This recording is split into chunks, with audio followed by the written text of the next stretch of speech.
Diddy Combs has arrived in court for opening statement. Another day of graphic testimony in the sex trafficking trial. Among other things, all of these questions. Trial of hip-hop mogul Sean Diddy Combs. Morning, Cassie Ventura, who is 8.5 months pregnant, was dismissed.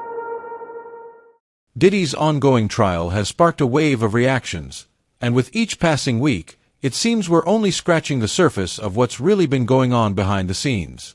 Now, a new revelation has surfaced, this time from Sheila E, the legendary percussionist and longtime friend of Prince.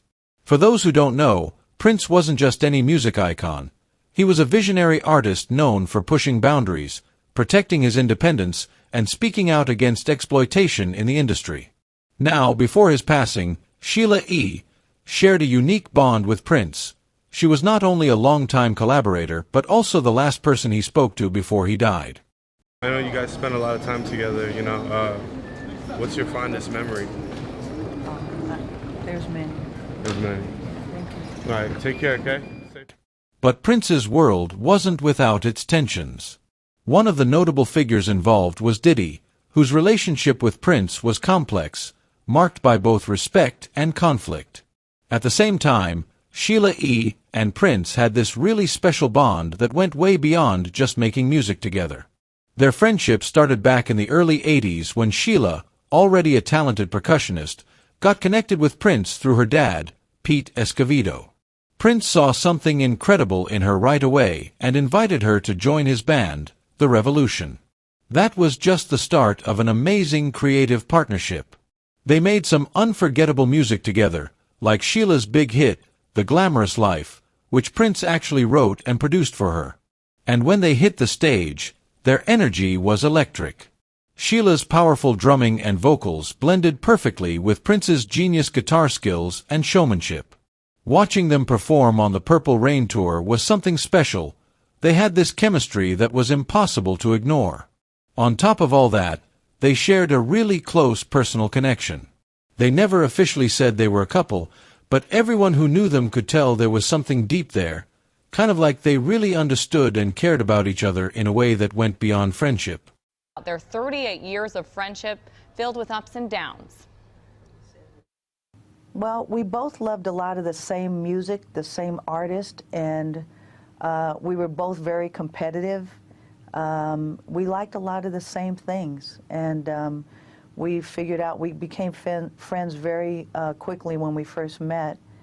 He hadn't been following my career, and we just liked a lot of the same things, and we were able to, sit in a room or at the studio and record for hours on end, even days at a time, and just have fun.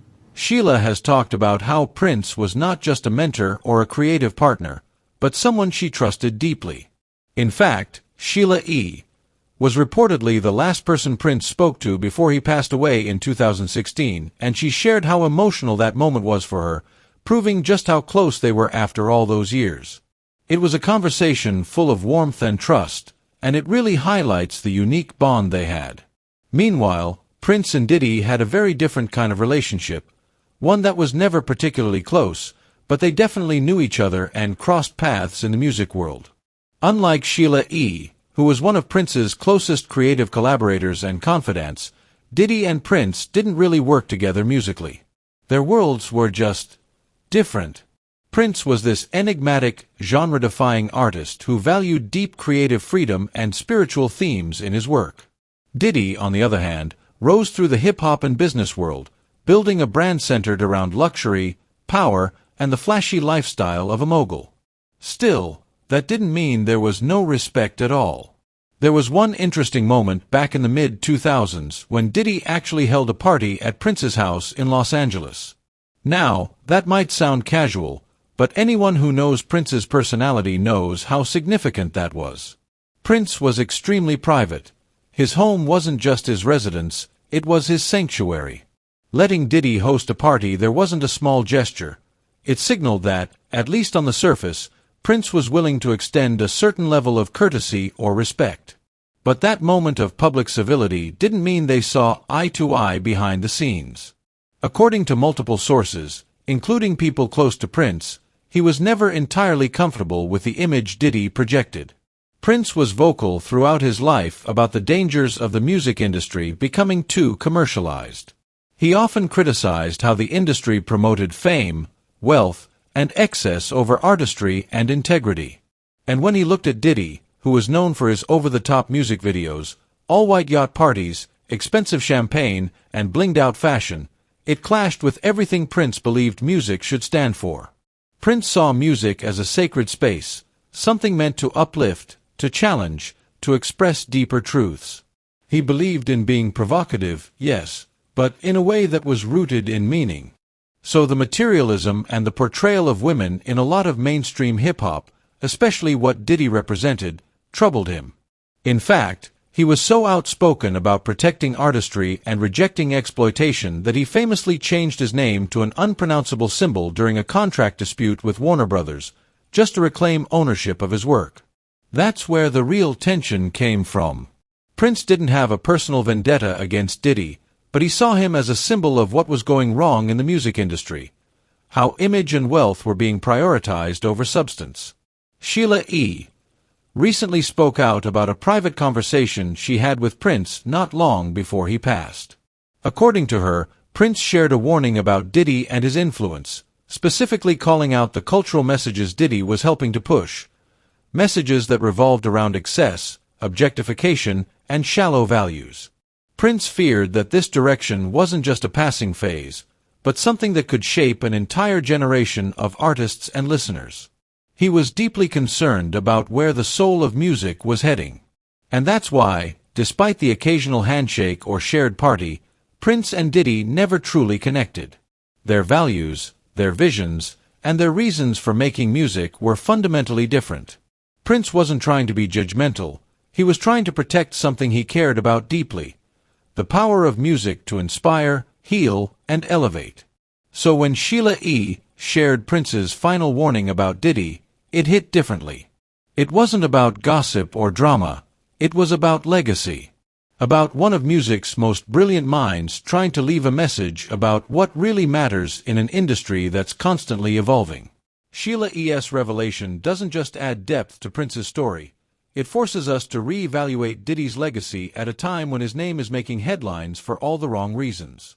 Her words aren't just reflective memories, they become a powerful lens through which we're now looking at a man who once stood at the top of the music world. Because music isn't just about chart positions or sold-out shows, it's about influence, values, and the messages we normalize through celebrity culture. Prince understood that. He wasn't just an artist, he was a guardian of creative integrity. He pushed boundaries, yes, but always with intention and meaning. When he saw Diddy rise with a brand rooted in luxury, excess, and dominance, it wasn't just a clash of styles, it was a cultural fork in the road. Prince feared the industry was shifting away from soul and toward spectacle, from art to image. Sheila's account makes it clear: Prince saw the writing on the wall. He wasn't just critiquing Diddy the mogul, he was raising alarm bells about what that kind of figure represented. The glorification of wealth, the objectification of women, the erosion of musical substance, it wasn't just aesthetic concern, it was a moral one. And now, with Diddy facing lawsuits and mounting allegations of abuse, coercion, and misconduct, Prince's concerns feel less like cautious criticism and more like prophecy. It's no longer just about artistic values, it's about accountability. About the cost of letting certain behavior slide because of fame or influence. Sheila E.'s testimony doesn't just echo Prince's fears, it challenges the entire industry and fans alike to confront the consequences of elevating style over substance. As we reflect on Prince's legacy and watch the legal process unfold around Diddy, one thing becomes painfully clear: these warnings were never about rivalry. They were about protection, of art, of truth, and of the people impacted when the culture turns a blind eye. Music holds power. And now, more than ever, we're being asked to reckon with how that power is used and misused. So, what do you think about Sheila E.'s revelations regarding Prince's concerns about Diddy? Do you believe these warnings still resonate in today's music scene?